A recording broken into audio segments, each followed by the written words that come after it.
Hello friends, welcome back to my channel. இன்றைக்கி பார்த்தீங்கன்னா வந்துட்டு சூப்பராக தாங்க இருந்துச்சு. இது நம்ம சிறகடி காசே பார்த்தீங்கன்னா விஜயா வந்துட்டு அவங்க பண்ண தப்ப சொல்லவே மாட்டேங்கிறாங்க. ஆனால் வந்துட்டு இவங்களால போச்சு, இவங்களால என்னது போச்சுன்னு சொல்லியே இது மாதிரி பட்டாங்க. ஆனால் பெரிய ஆப் வந்து மனோஜுக்கு வருது. என்னென்னு பார்த்தீங்கன்னா, அவரோட கடை வந்து சரியாக போக மாட்டேங்குது. அதனால் பெரிய பிரச்சனை வருது.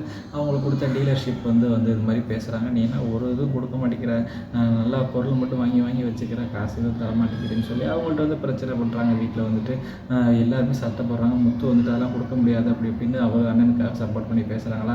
ஆனால் வந்து மனோஜுக்கு அந்த கொஞ்சம் கூட அக்கறை எதுவுமே இல்லை. அவங்க வந்துட்டு எதுவுமே சொல்ல முடியாமல் அவங்கள்ட்ட திகச்சு பண்ணிக்கிறாங்களா. அப்புறம் வந்துட்டு நீ அது மாதிரி அவங்க அப்பா அம்மாலாம் பேசி கொஞ்சம் சமாதானப்படுத்திடுறாங்க. அவங்க அப்பாவும் கையெழுத்து போட்டு கொடுத்துட்றாங்களா. கொடுத்ததுக்கப்புறம் வீட்டில் பெரிய பிரச்சனை நடக்குது. இனி ஏன்ப்பா கையெழுத்து போட்டு கொடுத்தா அப்படிங்கிறப்போ, டேய் அவனுக்கு ஒரு பிரச்சனைனா நம்ம தான் நின்று ஆகணும் அப்படின்ற மாதிரி சொல்கிறாங்களா. எனக்காக நீ யாருமே நிற்க வேணாம்ப்பா, என் சொத்தை பிரித்து எனக்கு பங்கு கொடுத்துருங்க அப்படின்ற மாதிரி மனோஜ் கேட்குறாங்க. இதனால் பெரிய பிரச்சனையை வீட்டில் வந்து வெடிக்க போகுது. உனக்கு எதுக்குடா நாங்கள் சொத்தில் பங்கு கொடுக்கணும் அப்படின்னு சொல்லி பிரச்சனை பண்ணுறாங்க. ஆமாம், நான் இந்த வீட்டால் தானே, நான் இவருக்கு புள்ள தானே, எனக்கு கொடுத்து தானே அவனுக்கு சொத்தில் பங்கு அப்படின்ற மாதிரி கேட்குறாங்க. பெரிய பிரச்சனை வந்து ஏன்டா ஏற்கனவே நீ அப்பாவோட 30 லட்சம் பணத்தை தேடிட்டு உடனே உனக்கு வேறு சொத்தில் பங்கு வேறு கொடுக்கணுமா, அந்த காசை நீ திருப்பி கொடுக்க வந்து வக்கு இல்லை, உனக்கு நாங்கள் வந்து சொத்தில் பங்கு கொடுக்கணுமான்ற மாதிரி வந்து பெரிய பிரச்சனையை அப்படின்ட்டு முத்துக்கு உங்களுக்கு சண்டை வந்துட்டா வீடியோ பெரிய இதாக போயிடுவாங்க. வந்துட்டு மீனா என்ன உங்கள் ஹஸ்பண்ட் இப்படி பண்ணுறாங்க, முதல்ல பிடிங்க அப்படின்ற மாதிரி அவங்க அப்பா வந்து தடுத்துட்டு ஏன்டா இப்படி பண்ணுறீங்க அப்படின்ற மாதிரி மனசு உடஞ்சி போயிடுறாங்க. மனோஜ் வந்து சத்தம் போட்டுறாங்க, எனக்கு முதல்ல சொத்தை பிரித்து கொடுங்க, அப்போ தான் எனக்கு சரிப்பட்டு வரும் அப்படின்ற மாதிரி ரொம்ப பேசிடுறாங்களா. என்ன பண்ணுறதுன்னு தெரியாமல் அண்ணா வந்து மனசு உடஞ்சி போய் உட்காந்துருக்காரு. முத்துவும் போய் ஆறுதலாக அவங்கள்ட்ட பேசுகிறாங்க.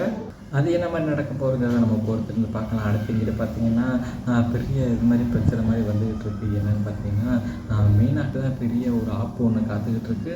என்னடா மீனாக்கு பெரிய ஆப்பு காத்திருக்கே அப்படின்னு பார்த்தா, அந்த சிந்தாமணி விஷயத்தால் தாங்க ஒன்று காத்துக்கிட்டு இருக்குது. சிந்தாமணினால என்ன நடக்குது, அது எப்போதும் நடக்கிறது தானே உங்கள் பிரச்சனை, அந்த பிஸ்னஸ் சண்டை தானே அப்படின்ற மாதிரி நினச்சா அது இல்லைங்க. இது வந்து அவங்க தம்பி இருக்காங்களே, மீனாவோட தம்பி சத்யா, அவங்களால பெரிய பிரச்சனை இருக்குது. ஏன்னா இவங்க 2 பேருக்குள்ள சிந்தாமணி மகளுக்கு இவங்களுக்கும் லைட்டாக இல்லை கலெக்ஷன் மாதிரி போகிறதில்ல. அதை யாரோ பார்த்துறாங்க. பார்த்துட்டு இந்த பையன் நம்ம பொண்ணு கூட சுற்றிட்டு இருக்காமா அப்படின்ற மாதிரி சொல்கிறாங்களா. உடனே இவங்க சிந்தாமணி என்ன பண்ணுறாங்கன்னா, ஆளை விட்டு சத்யாவை போட்டு அடின்னு அடிச்சிடுறாங்களா. சத்யாவும் ஹாஸ்பிட்டலில் இருக்காங்க. அதை பார்க்குறாங்க. பார்த்துட்டு சீதாவும் பார்த்துட்டு அந்த ஹாஸ்பிட்டல்லாம் போய் சேர்க்குறாங்க. என்னாச்சு சத்யா அப்படின்ற மாதிரி கேட்குறப்போ, யாருன்னு தெரிலக்கா, இந்த மாதிரி அடிச்சிட்டாங்க அப்படின்னு சொல்லி சொல்கிறாங்க. மீனாட்டு இந்த விஷயம் தெரியாது.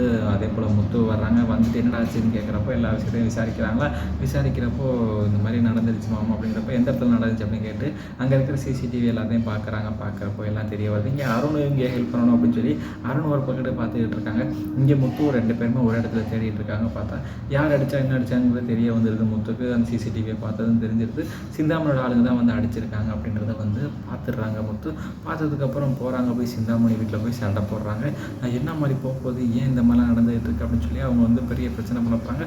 இதுக்கப்புறம் வந்துட்டு அந்த பொண்ணுக்கு காதல் இவர் மேலே இல்லை, ஆனால் இதுக்கப்புறம் காதல் வரப்போகுது. ஏன்னா அந்த மாதிரி தான் இந்த மாதிரி சிந்தாமணி போகிறாங்க. அதே மாதிரி இந்த மாதிரி கொண்டு போனால் நல்லாயிருக்கும். இந்த வீடியோ பிடிச்சா மறக்காமல் லைக் பண்ணி ஷேர் பண்ணி சப்ஸ்கிரைப் பண்ணிடுங்க. Thank you friends.